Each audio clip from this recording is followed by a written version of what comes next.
If you remember from our previous episode, we were in Nordkap, the northernmost point in mainland Europe.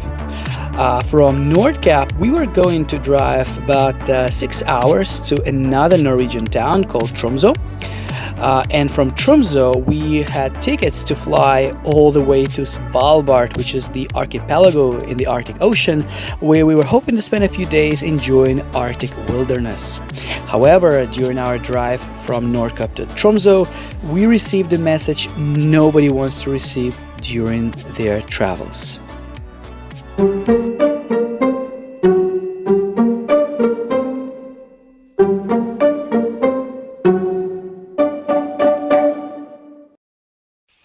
It's about 1 a.m. We are about a couple hours away from Tromsø, or Tromsø, as they say. Well, Svalbard will remain unattainable to us during this trip. Unfortunately, last minute we received a notification from SAS airline saying that they went on strike and all flights are cancelled. There are no other flights with no other airlines. In the next 2 weeks, yes, we planned it for 6 months. We booked hotels, everything in advance, but here's Mira. What are you doing, Gussie? Just walking around, looking at nature, stretching my... Nice, huh? As we were making our way to Tromsø, we started to think about our options. What should we do in the remaining few days of our vacation? Should we stay in Tromsø? Should we go to another scenic place like Senja Island? Or should we find a way to get to Svalbard somehow? So we kept looking for flights, and unfortunately the only other airline that was flying to Svalbard that week was Norwegian Air, and all flights were completely booked. We got to Tromsø around 3:30 in the morning and went straight to our hotel. And we are extending our trip here by one more night, simply because our Svalbard vacation is no longer valid.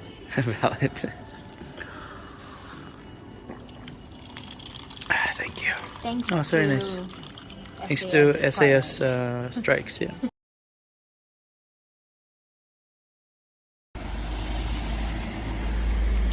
First Norwegian ticket, let's see how much they want from us.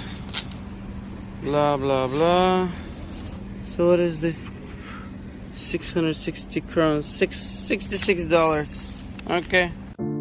That morning, our mood hit an all-time low. We got a parking ticket. Our flight to Svalbard was cancelled. There were no flights out of Tromsø. So we were in a pretty terrible mood. Look at Mira's face. I think it says it all. We are in the city of Tromsø. We have no idea where we're going to be tomorrow, or Saturday, or Sunday, how we're going to get out of here. Well, that's all because our flight to Svalbard was cancelled last minute because of the airline strike, and now Mira and I were just stranded in this quaint little northern town of Tromsø. Very lovely, very beautiful, small. Mira, anything you wanted to add? No comments. So, no comments from my co-author of the show. Please sign up for my channel if you think this video will come out. Of course not.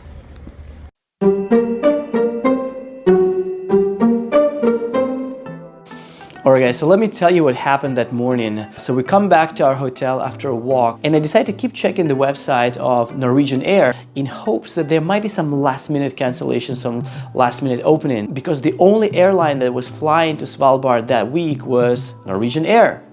And unfortunately nothing is available. Of course not. So, you know, we're trying to figure out what to do, where to go, and Mira is obviously upset. The situation is on the brink of absolute disaster. Of course not. But all of a sudden, I click refresh, and Norwegian Air has an opening for 2 seats to fly from Oslo to Svalbard. And I book it right away. You would think that this is it, we're going to Svalbard. Of course not. But here is the problem. Tromsø is located right in the north of Norway. And Oslo is in the south of Norway. Our flight to Svalbard is at 7 p.m. the following day. It's about now noon in Tromsø. In order for us to get from Tromsø to Oslo, we would have to start driving right away to get there by 3 or 4 p.m. the following day. So it's about 21, 22 hours non-stop drive. Obviously, this is not a realistic scenario.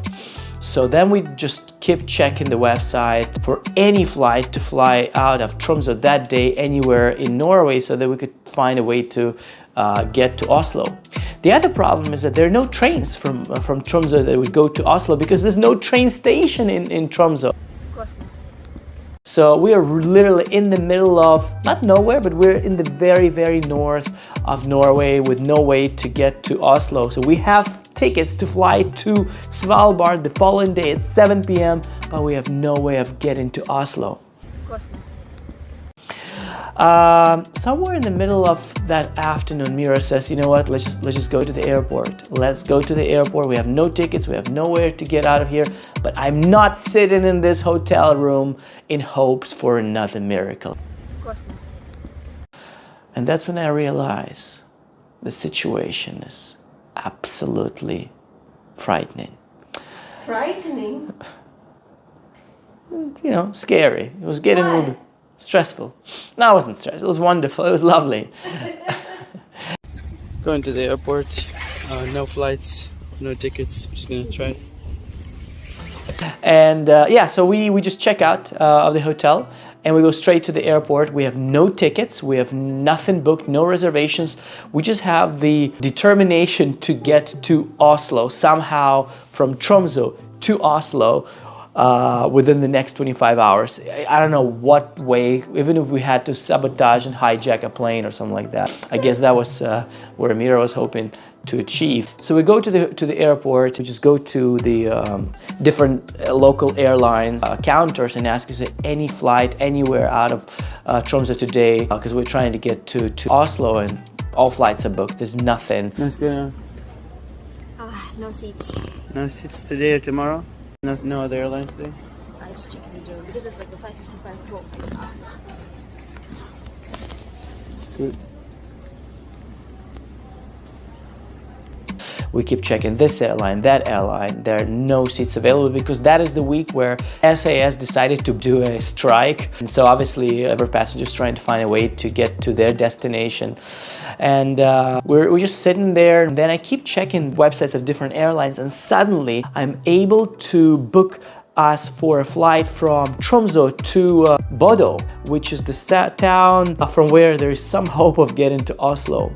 We cannot drive from Bodø to Oslo because it would take us also about 17-18 hours, but we get tickets to fly to Bodø, and then from Bodø we can drive to the town called Trondheim. It's about 11-hour drive, and from Trondheim we do have now tickets. We just purchased them literally right there, tickets to fly from Trondheim to Oslo, and then the following day we fly from Oslo to Svalbard. So extremely crazy scheme, right? Of course not.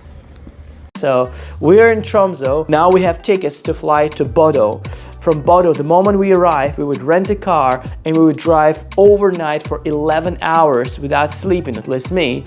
And then we would arrive in Trondheim, and in Trondheim we would get on the plane, fly to Oslo, and then we would arrive in Oslo I think by 4 p.m. and at 7 p.m. would be our flight to Svalbard. Absolutely crazy. But at this moment I realized that there is no other way for us to get there. We have tickets. We have tickets to go to Svalbard, and we have to make it to Oslo one way or another. So we just checked in, believe it or not, for some flight. We're going to Bodø. From Bodø, we rented a car to go to Trondheim. We have 11 hours to get to Trondheim, to catch a flight from Trondheim to Oslo, and then from Oslo to go to Svalbard. The likelihood of this is actually happening, I have no idea. So, alright, so we're about to board our flight to go to Bodø, and a miracle happens. I'm just gonna say it. Please, please, please. Don't jinx it. We will report to you later. Later. We're about to board a flight to Bodo. Suspense. But suspense. There's some been turn of events. Last minute. Don't say more. All right. A miracle happens because I refresh a page for Norwegian Air, and there is an opening for 2 seats to fly from Bodo to Oslo directly the following morning. Can you believe it? Oh my gosh. So I immediately book it, and now we have the puzzle completed. Mira, where are you flying now? Where is that? Bodo, yeah? Hopefully we'll land safely and smoothly. Goodbye, Tromsø. You've been interesting. So we get to Bodo, we check into our hotel, and actually the hotel was really, really nice, and we had an amazing dinner that night. It was just, we felt so much relief that the following morning we would be going to Oslo from Bodo direct flight, and then they would be flying to Svalbard. We spent the night in Bodo, and then the following morning we go to the airport. We checked in, we got on the plane. The flight was very smooth. We got to Oslo, and then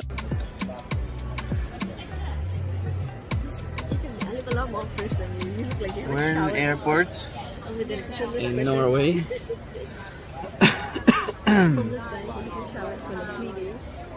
That's a lie. I showered like literally like 6 hours ago. Guys, we are in Oslo National Airport. We're about to drink some tea. And then behind us is some Italian people. Let's take a look at them. I want to see who they are and how they live. Can you drink your tea? Yes. Very stylish people. I like Italians. They're very fashionable. Ragazza bella. That means beautiful girl. Ragazzo bello means beautiful boy. And next to me is ragazza bellissima.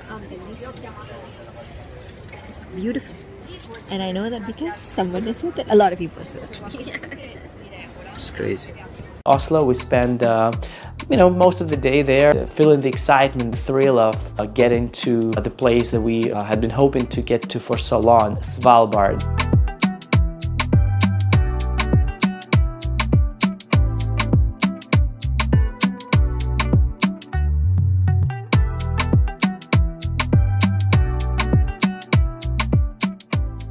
All right, we just, let me show you. No.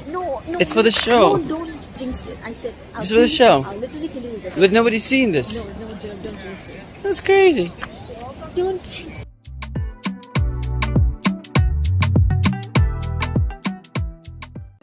And then we get on the plane to fly to the capital of Svalbard, Longyearbyen. This is it. It feels surreal.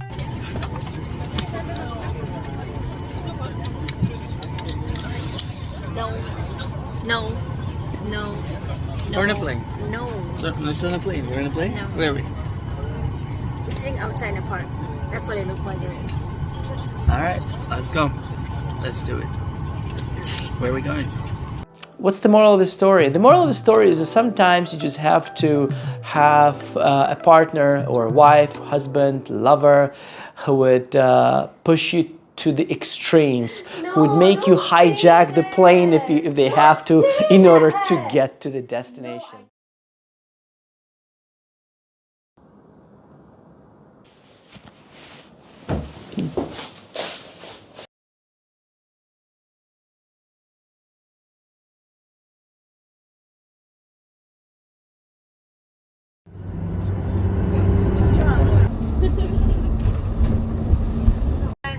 Welcome to Svalbard.